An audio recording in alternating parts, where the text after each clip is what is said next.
Welcome to the dazzling world of VegasVibes Junction. I'm Esmeralda Padilla-Gould, your host, guiding you through the enchanting soul shaping the vibrant landscape of Las Vegas. In this captivating season, we extend our heartfelt gratitude to our esteemed sponsors, Mr. and Mrs. Francis and Carolyn Shink of Hawaii. Their unwavering support combined with the fantastic collaboration with All Access Productions adds an extra layer of magic to our journey. A special shout out to our incredible viewers on VegasPlus.us, FilmTV.us, VegasLiveTV.us, AmpleTheater.net, WCTV, Roku, Amazon Fire TV, and VegasVibes.us, as well as those tuning in on our local TV channel, KGNG 26.8 Las Vegas. Your support means the world to me, so spread the joy on Facebook, YouTube, and Instagram. Las Vegas pulses with vibrant music, breathtaking performances, and electrifying events. As we spotlight talented artists and dedicated individuals, let's immerse ourselves in the thrill. Join us for the mega concerts and sports spectacles, filling the enchantment that crowns Vegas as the entertainment capital of the world. Coming up, I'll be interviewing an extraordinary leader who has dedicated her life to public service and education. From serving 7 terms in Congress to her recent role as Senior Vice President of the Touro University System, she now brings her vast experience and passion to her candidacy for Mayor of Las Vegas. Stay tuned to learn more about her journey and vision for a positive change when VegasVibes Junction returns.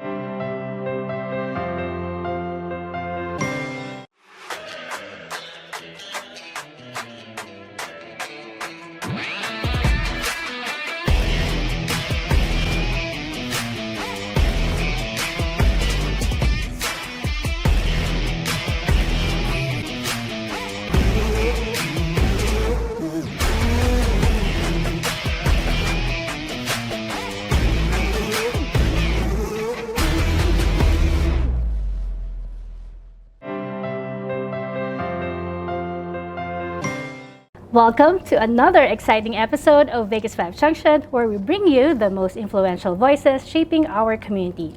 Our guest today has an extraordinary legacy of public service and leadership. She recently concluded her tenure as the Senior Vice President of the Touro University System, having previously served as CEO and Senior Provost at Touro University Western Division for over 8 years. Her career began in public service as an assemblywoman in the Nevada State Legislature in 1983, where she championed consumer protection and senior law.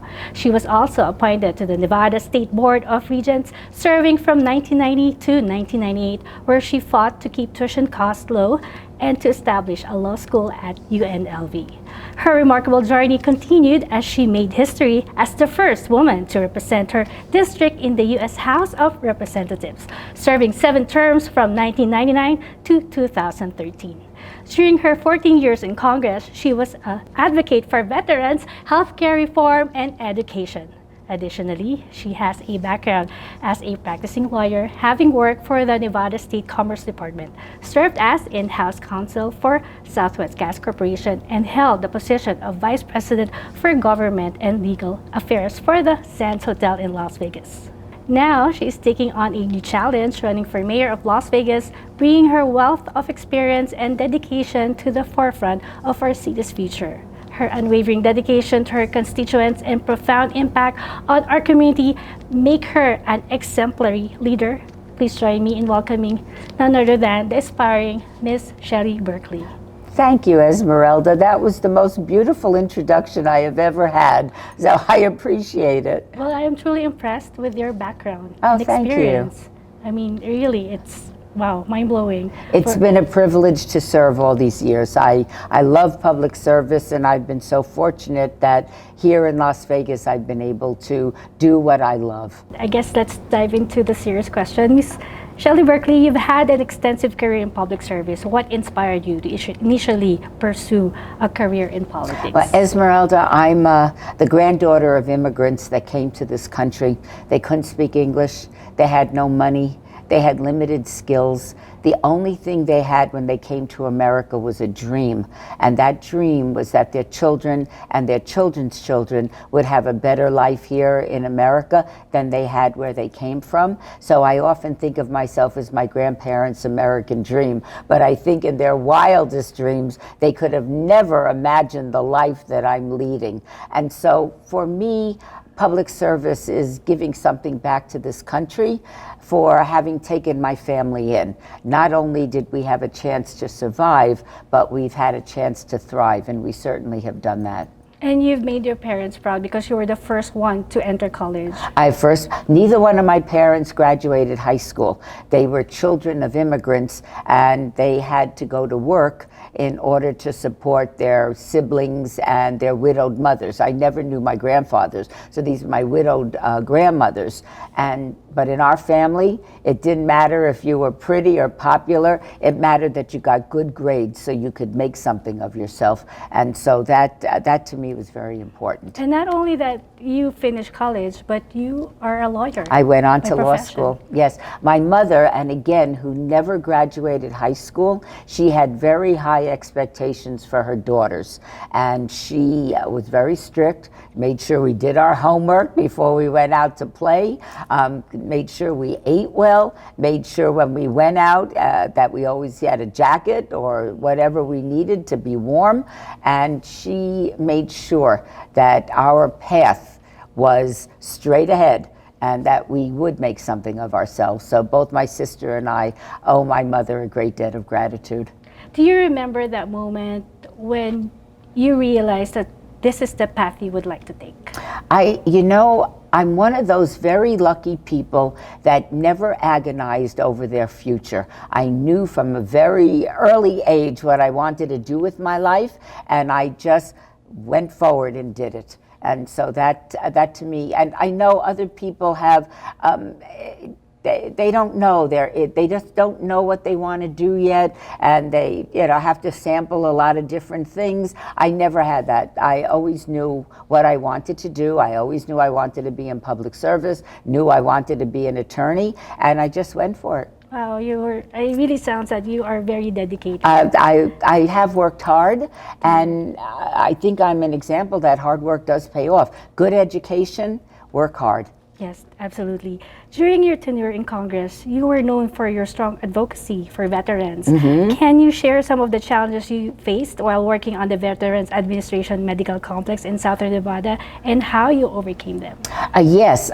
My proudest accomplishment when I was in Congress was obtaining the permission and the money to build the VA hospital in North Las Vegas on 215 and Pecos. It took a number of years. It took a great staff all working together.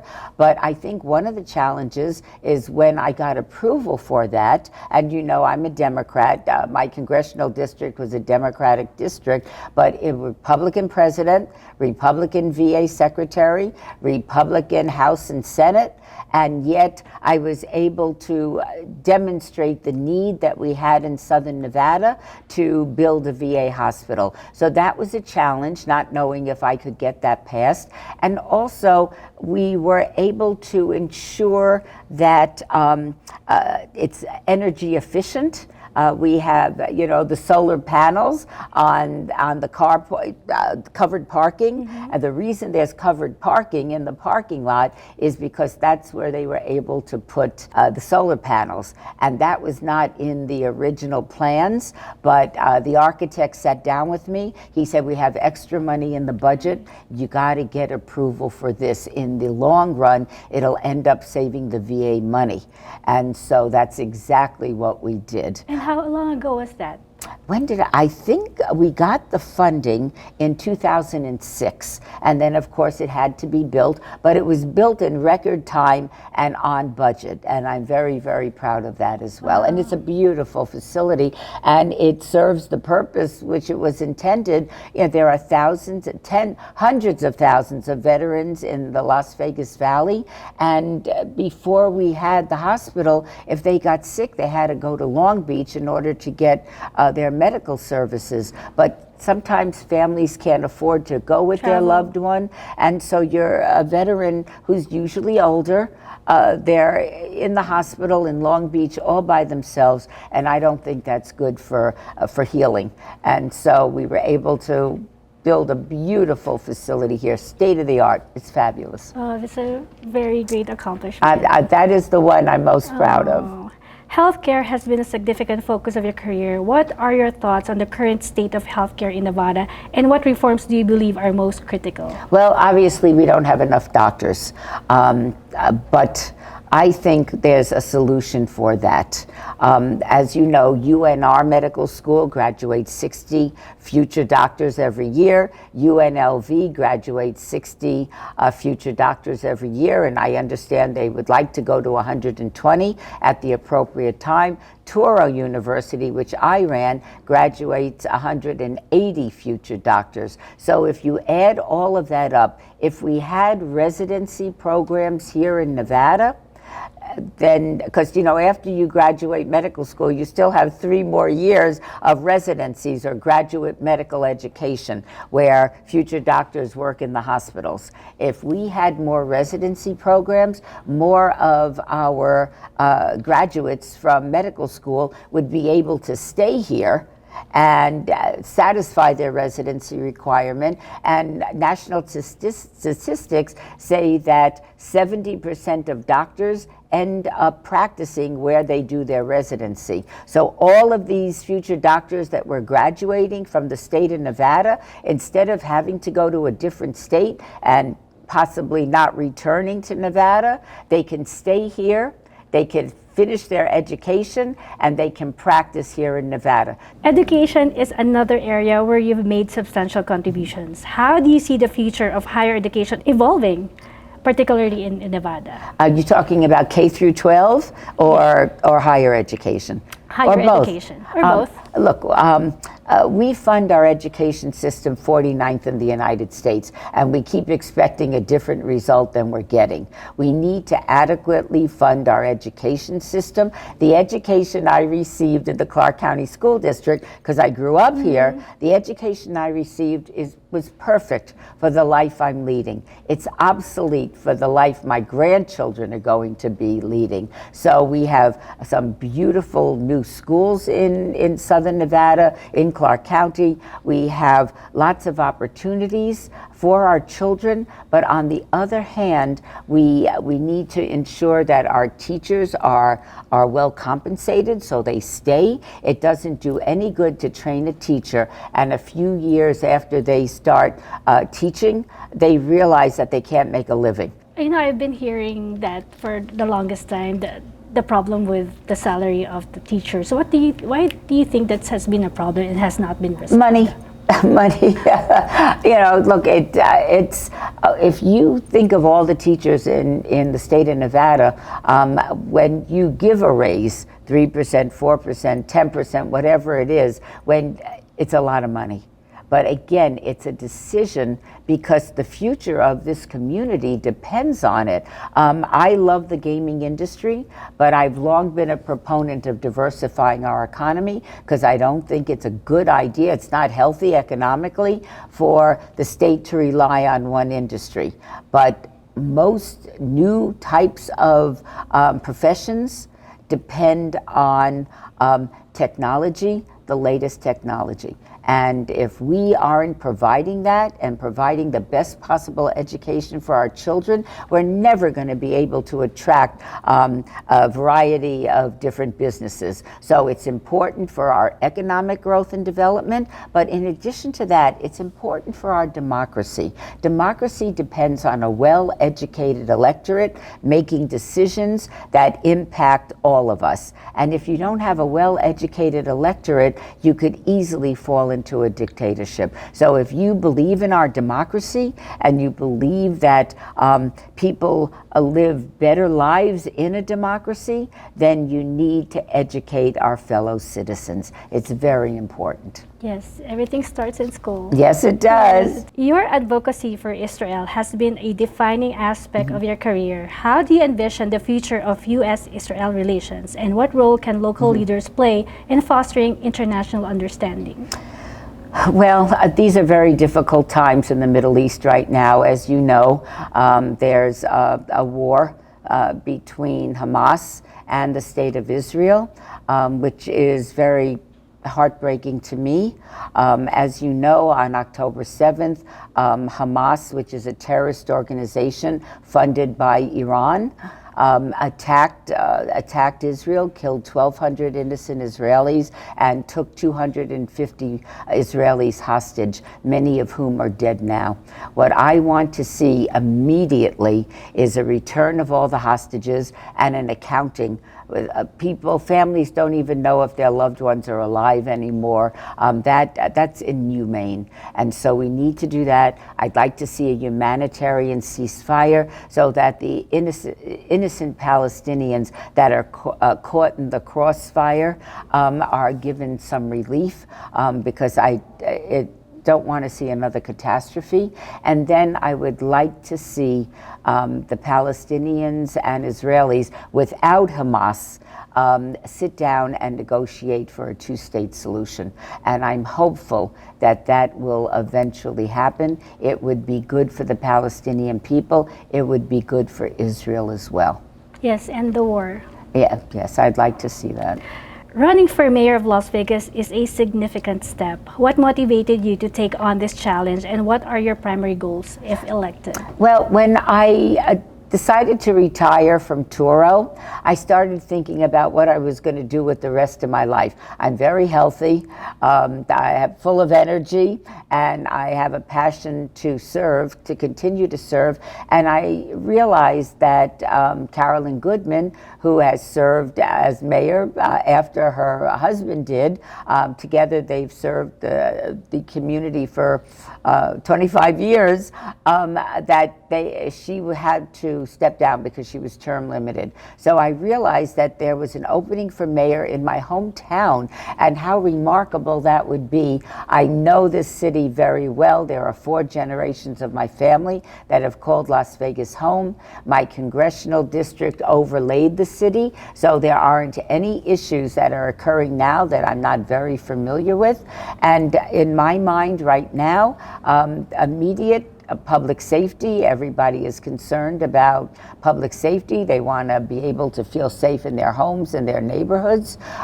Homelessness. I read an article in the paper just this morning that we're at the highest number of homeless living on the streets. And with the temperature hovering around 110, that is brutal for anybody. It's hard enough living on the streets, but when it's 110 degrees, it is unbearable. Unbearable, that is the exact word. Affordable housing. And the first house my family ever bought was in Las Vegas, cost $33,000. Wow. I know. Now, it wasn't the Taj Mahal, but it gave us roots in the community. We own we belonged here. And I know that people that are in search of a home or even a good rental piece of property are having challenges being able to afford it.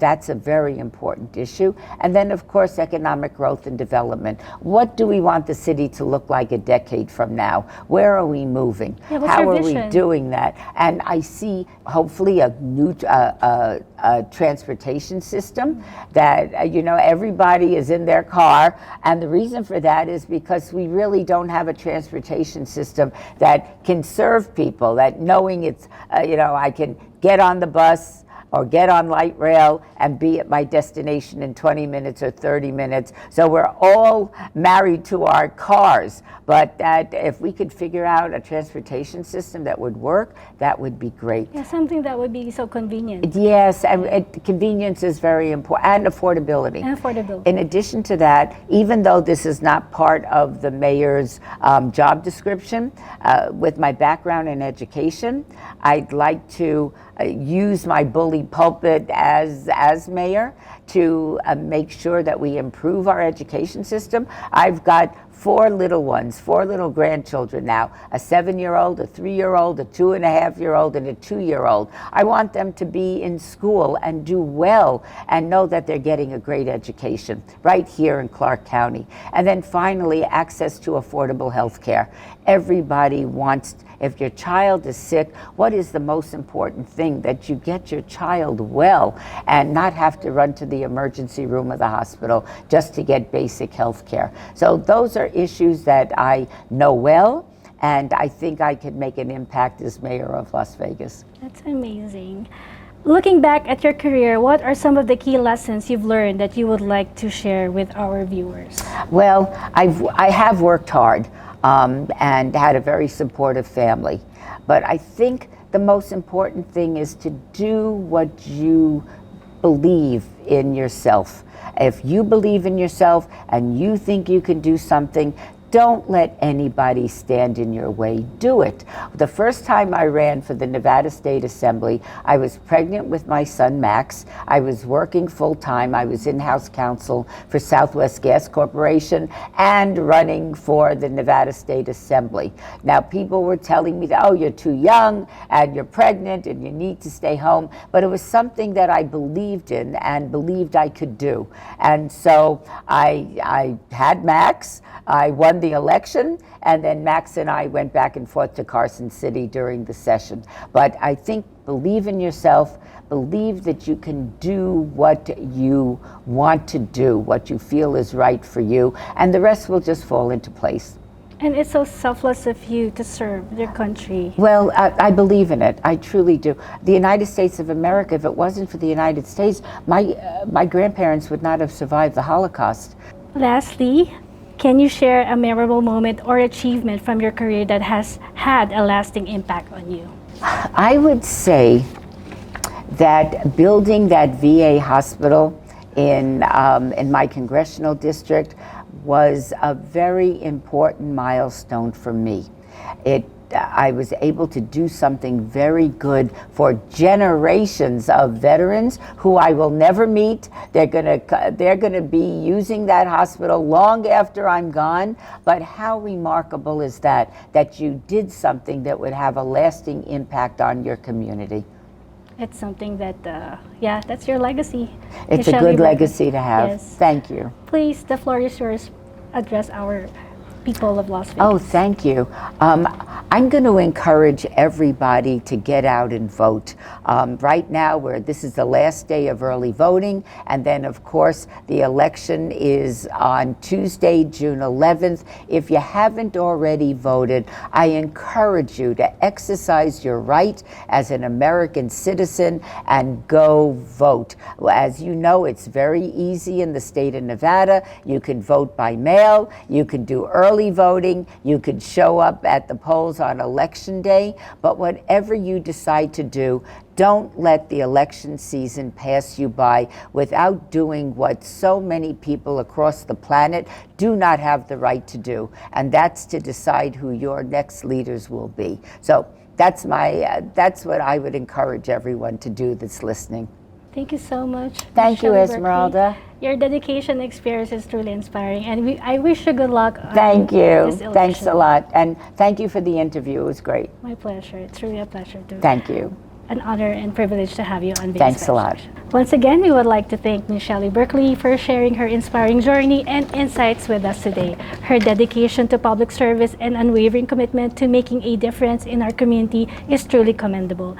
As we conclude this enlightening interview, I would like to leave our viewers with a thought from Shelley herself. Success is not just about personal achievements, but about the positive impact you make on the lives of others. Stay true to yourself, to your values, be resilient in the face of challenges, and never stop striving to make the world a better place. Thank you for tuning in to VegasVibes Junction. Until next time, stay inspired and keep making a difference. God bless everyone.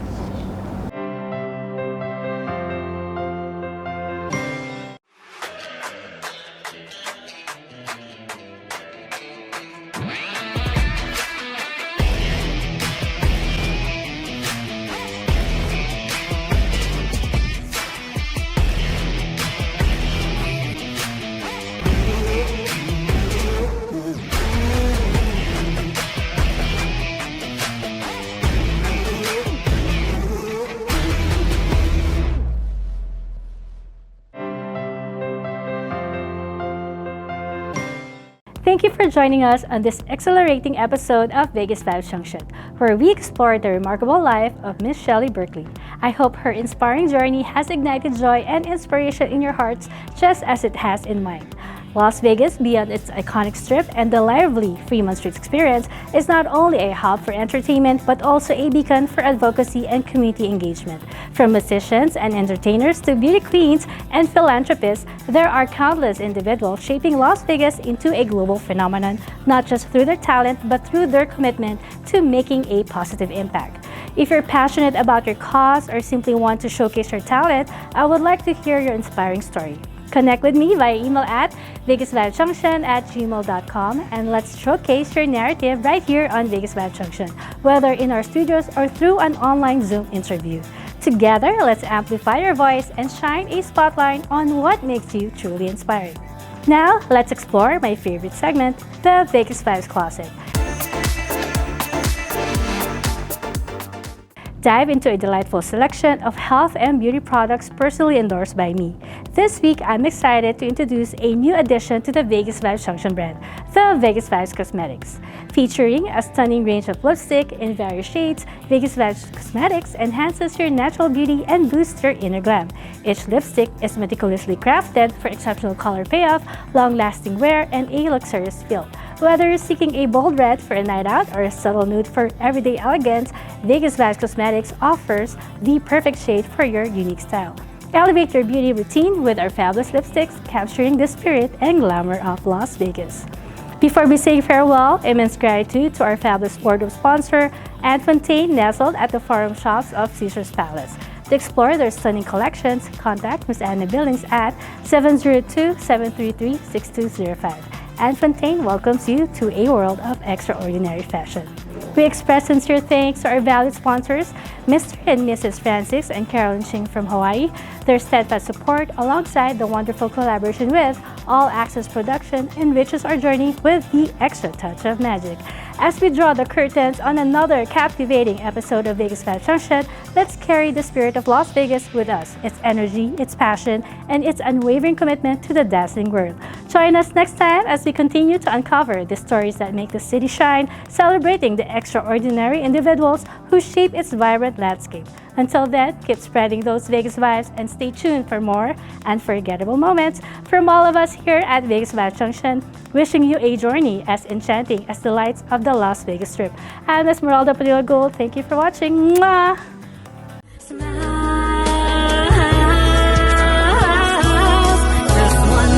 Into your eyes, there I see who you are to me.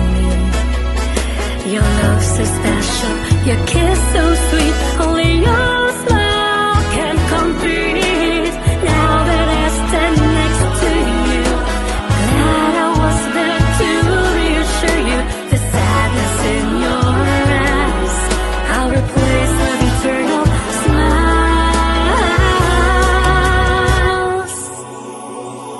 So now I can't resist holding on to commit, inspired to love you and keep you smile until the end